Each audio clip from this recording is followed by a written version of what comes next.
representantes de países hermanos de nuestra América. Agradezco la presencia de Isabel Allende, gran escritora chilena que nos acompaña en este acto para homenajear al libertador Simón Bolívar, recrear su proyecto de unidad entre los pueblos de América Latina y el Caribe y apoyarnos en la historia para enfrentar mejor el presente y el porvenir. Amigas y amigos todos, nacido en 1783, exactamente 30 años después que Miguel Hidalgo, Simón Bolívar decidió desde muy joven luchar por causas grandes, nobles y justas, como el propio Hidalgo y como José María Morelos y Pavón, los padres de nuestra patria. El libertador Bolívar reunía virtudes excepcionales. Simón Bolívar es un vivo ejemplo de cómo una buena formación humanista puede sobreponerse a la indiferencia o a la comodidad de quienes provienen de cuna fina. Bolívar pertenecía a una familia acomodada, de hacendados, pero desde niño fue educado por Simón Rodríguez, un pedagogo y reformador social que lo acompañó en su formación hasta que alcanzó un elevado grado de madurez sexual.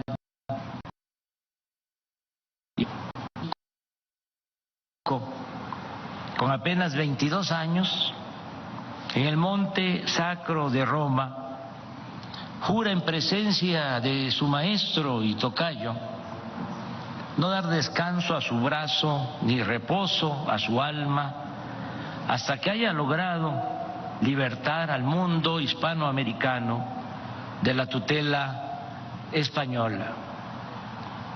Al igual que su padre, tenía vocación militar, pero al mismo tiempo era un hombre ilustrado y, como solía decirse, de mundo, pues viajó mucho por Europa, vivió o visitó España, Francia, Italia, Inglaterra, hablaba francés, sabía de matemáticas, de historia, de literatura, pero no solo era un hombre de pensamiento, era también un hombre de acción.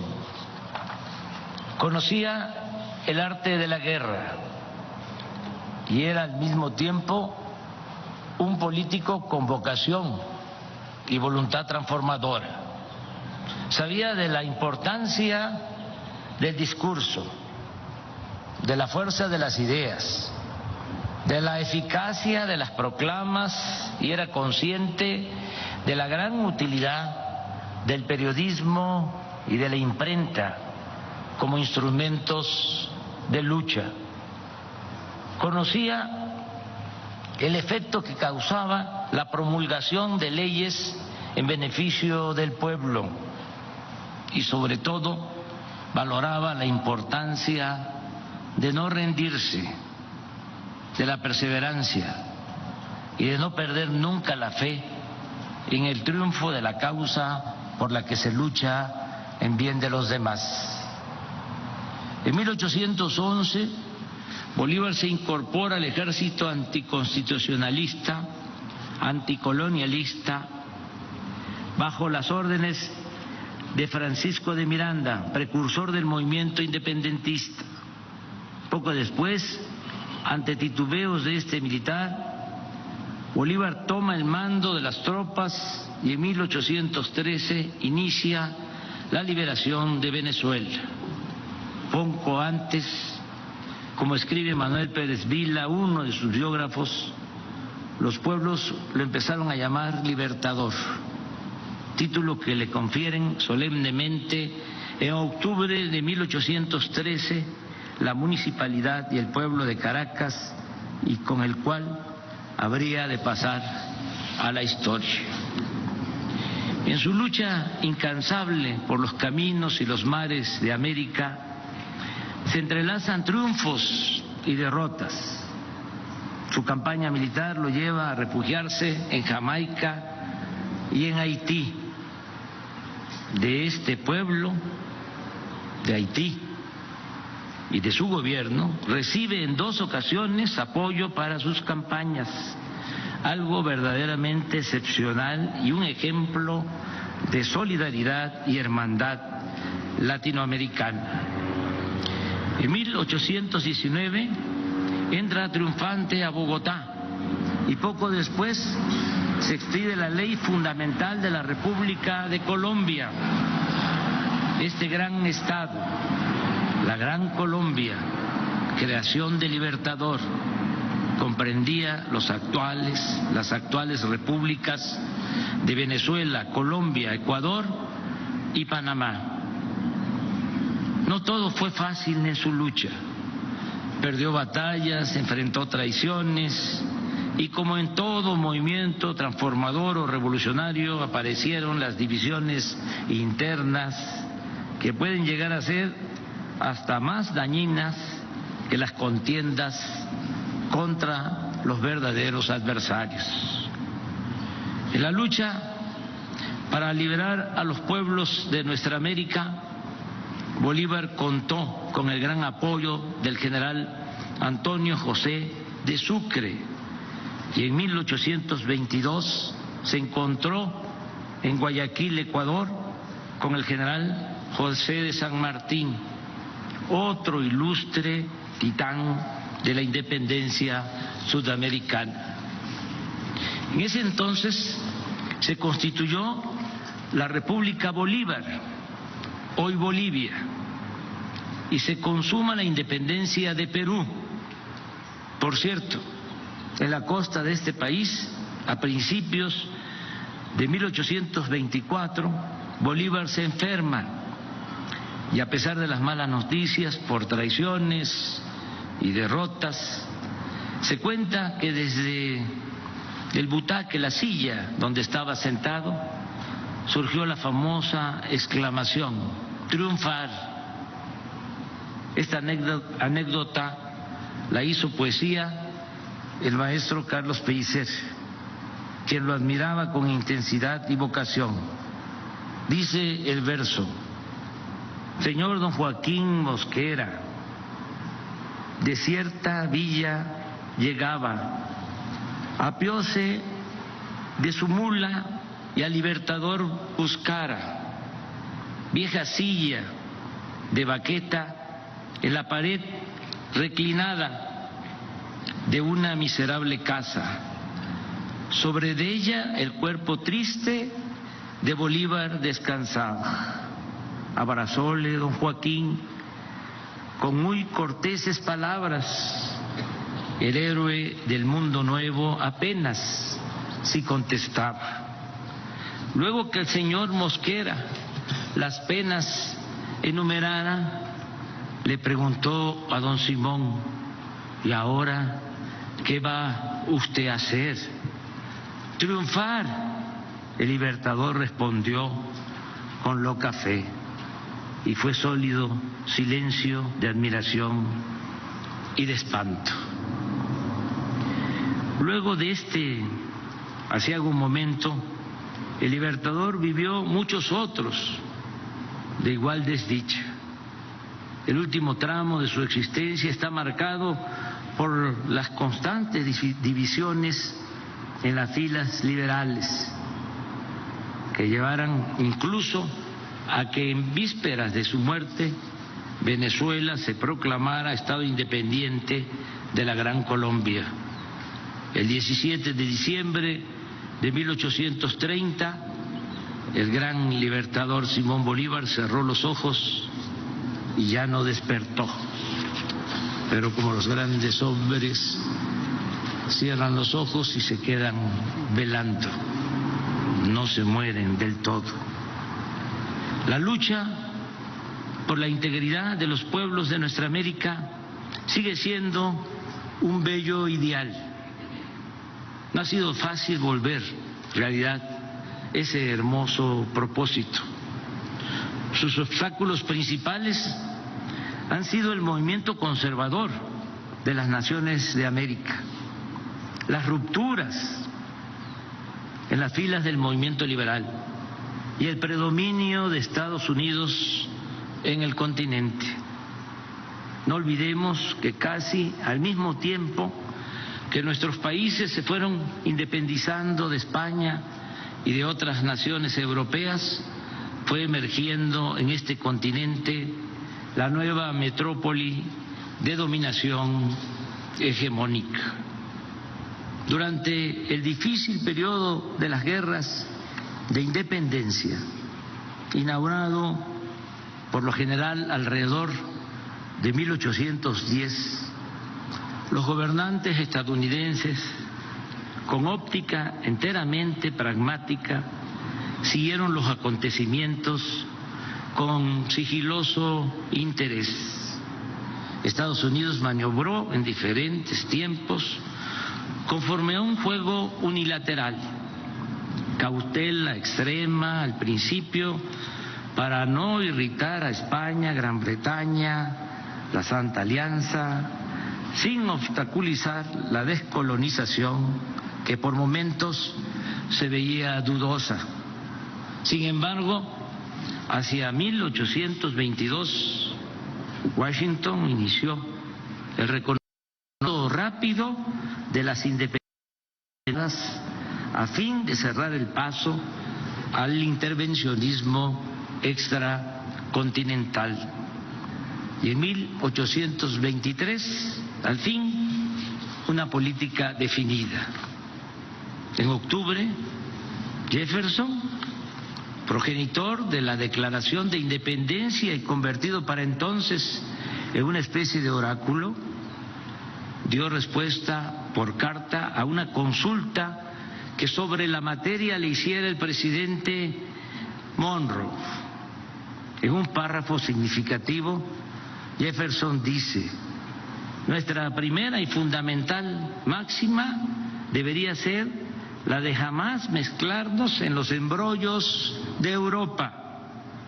La segunda, nunca permitir que Europa se inmiscuya en los asuntos de este lado del Atlántico. En diciembre, Monroe pronunció el famoso discurso en el que quedó delineada la doctrina que lleva su nombre, la consigna de América para los americanos. Terminó de desintegrar a los pueblos de nuestro continente y destruir lo edificado, lo material, por Bolívar. A lo largo de casi todo el siglo XIX se padeció de constantes ocupaciones, desembarcos, anexiones, y a nosotros nos costó la pérdida de la mitad de nuestro territorio con el gran zarpazo de 1848. Esta expansión territorial y bélica de Estados Unidos se consagra cuando cae Cuba, el último bastión de España en América, en 1898, con el sospechoso hundimiento del acorazado Maine en La Habana, que da lugar a la enmienda Platt y a la ocupación de Guantánamo. Es decir, para entonces Estados Unidos había terminado de definir su espacio físico vital en toda América. Desde aquel tiempo, Washington nunca ha dejado de realizar operaciones abiertas o encubiertas contra los países independientes situados al sur del río Bravo. La influencia de la política exterior de Estados Unidos es predominante en América. solo existe un caso especial, el de Cuba, el país que durante más de medio siglo ha hecho valer su independencia, enfrentando políticamente a los Estados Unidos. Podemos estar de acuerdo o no con la Revolución cubana y con su gobierno, pero al haber resistido 62 años sin sometimiento es toda una hazaña. Puede que mis palabras provoquen enojo en algunos o en muchos, pero como dice la canción de René Pérez Joglar, de Calle 13, yo siempre digo lo que pienso. En consecuencia, creo que por su lucha en defensa de la soberanía de su país, el pueblo de Cuba merece el premio de la dignidad.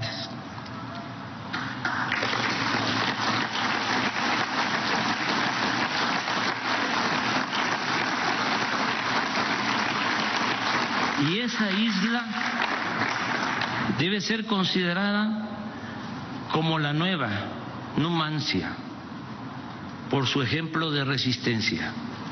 Y pienso que por esa misma razón debiera ser declarada Patrimonio de la Humanidad.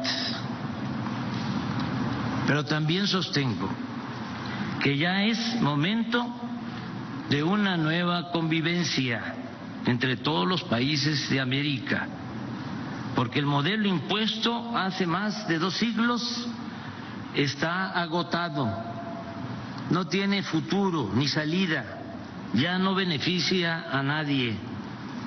Hay que hacer a un lado la disyuntiva de integrarnos a Estados Unidos o de oponernos en forma defensiva. Es tiempo de expresar y de explorar otra opción, la de dialogar con los gobernantes estadounidenses y convencerlos y persuadirlos de que una nueva relación entre los países de América es posible.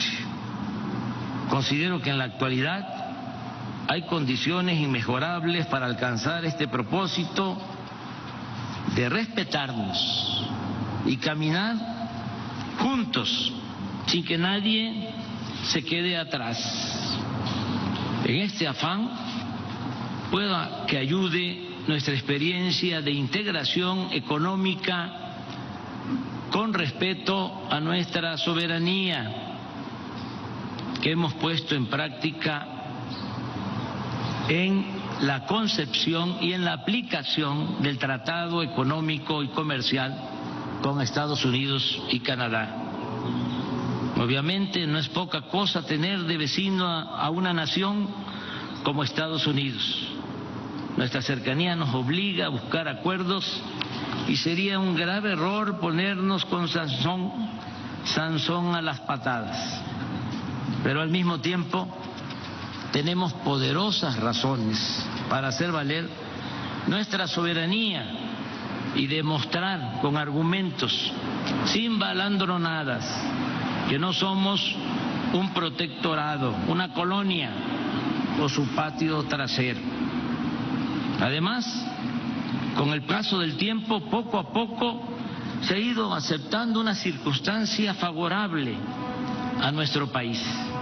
El crecimiento desmesurado de China ha fortalecido en Estados Unidos la opinión que debemos de ser vistos como aliados y no como vecinos distantes.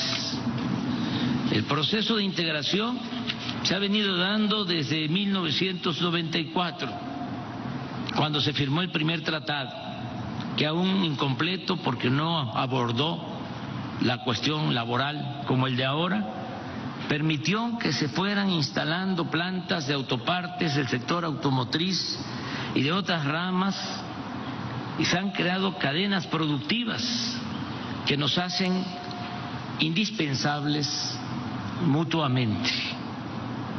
Puede decirse que hasta la industria militar de Estados Unidos depende de autopartes que se fabrican en México.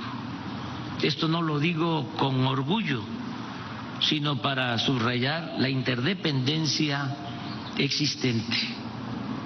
Pero hablando de este asunto, como se lo comenté al presidente Biden, nosotros preferimos una integración económica con dimensión soberana con Estados Unidos y Canadá a fin de recuperar lo perdido con respecto a la producción y el comercio con China, que seguirnos debilitando como región y tener en el Pacífico un escenario plagado de tensiones bélicas. Para decirlo en otras palabras, nos conviene que Estados Unidos sea fuerte en lo económico y no solo en lo militar. Lograr este equilibrio y no la hegemonía de ningún país es lo más responsable y lo más conveniente para mantener la paz en bien de las generaciones futuras y de la humanidad. Antes que nada, debemos ser realistas y aceptar, como lo planteé en el discurso que pronuncié en la Casa Blanca en julio del año pasado, que mientras China domina 12.2% del mercado de exportación y servicios a nivel mundial, Estados Unidos solo lo hace en 9.5%. Y este desnivel viene de apenas 30 años. En 1990, la participación de China era de 1.3% y la de Estados Unidos de 12.4%. Imaginemos si esta tendencia de las últimas 3 décadas se mantuviera, y no hay nada que legal o legítimamente pueda impedirlo. En otros 30 años, para el 2051, China tendría el dominio del 64.8% del mercado mundial y Estados Unidos entre el 4 y 10%, lo cual, insisto, además de una desproporción inaceptable en el terreno económico, mantendría viva la tentación de apostar a resolver esta disparidad con el uso de la fuerza, lo que nos pondría en peligro a todos. Podría suponerse de manera simplista que corresponde a cada nación asumir su responsabilidad, pero tratándose de un asunto tan delicado y entrañable, con respeto al derecho ajeno y a la independencia de cada país, pensamos que lo mejor sería fortalecernos económica y comercialmente en América del Norte y en todo el continente. Además, no veo otra salida. No podemos cerrar nuestras economías ni apostar a la aplicación de aranceles a países exportadores del mundo, y mucho menos debemos declarar la guerra comercial a nadie. Pienso que lo mejor es ser eficientes, creativos, fortalecer nuestro mercado regional y competir con cualquier país o con cualquier región del mundo. Desde luego esto pasa por planear conjuntamente nuestro desarrollo, nada de dejar hacer o dejar pasar. Deben definirse de manera conjunta objetivos muy precisos, por ejemplo, dejar de rechazar a los migrantes, jóvenes en su mayoría, cuando para crecer se necesita de fuerza de trabajo que en realidad no se tiene con suficiencia ni en Estados Unidos ni en Canadá. ¿Por qué no estudiar la demanda de mano de obra y abrir ordenadamente el flujo migratorio? Y en el marco de este nuevo plan de desarrollo conjunto deben considerarse la política de inversión, lo laboral, la protección al medio ambiente y otros temas de mutuo interés para nuestras naciones. Es obvio que esto debe implicar cooperación para el desarrollo y bienestar de todos los pueblos de América Latina y el Caribe. es ya inaceptable en la política de los últimos 2 siglos, caracterizada por invasiones para poner o quitar gobernantes al antojo de la superpotencia. Digamos adiós a las imposiciones, las injerencias, las sanciones, las exclusiones y los bloqueos. Apliquemos en cambio los principios de no intervención, autodeterminación de los pueblos y solución pacífica de las controversias. Iniciemos en nuestro continente una relación bajo la premisa de George Washington, según la cual las naciones no deben aprovecharse del infortunio de otros pueblos. Estoy consciente que se trata de un asunto complejo que requiere de una nueva visión política y económica. La propuesta es ni más ni menos que construir algo semejante a la Unión Europea, pero apegado a nuestra historia, a nuestra realidad y a nuestras identidades. En ese espíritu no debe descartarse la sustitución de la OEA por un organismo verdaderamente autónomo, no lacayo de nadie, sino mediador, a petición y aceptación de las partes en conflicto en asuntos de derechos humanos y de democracia. Es una gran tarea para buenos diplomáticos y políticos como los que afortunadamente existen en todos los países de nuestro continente. Lo aquí planteado puede parecer una utopía. Sin embargo, debe considerarse que sin el horizonte de los ideales no se llega a ningún lado y que en consecuencia vale la pena intentarlo. Mantengamos vivo el sueño de Bolívar. Muchas gracias.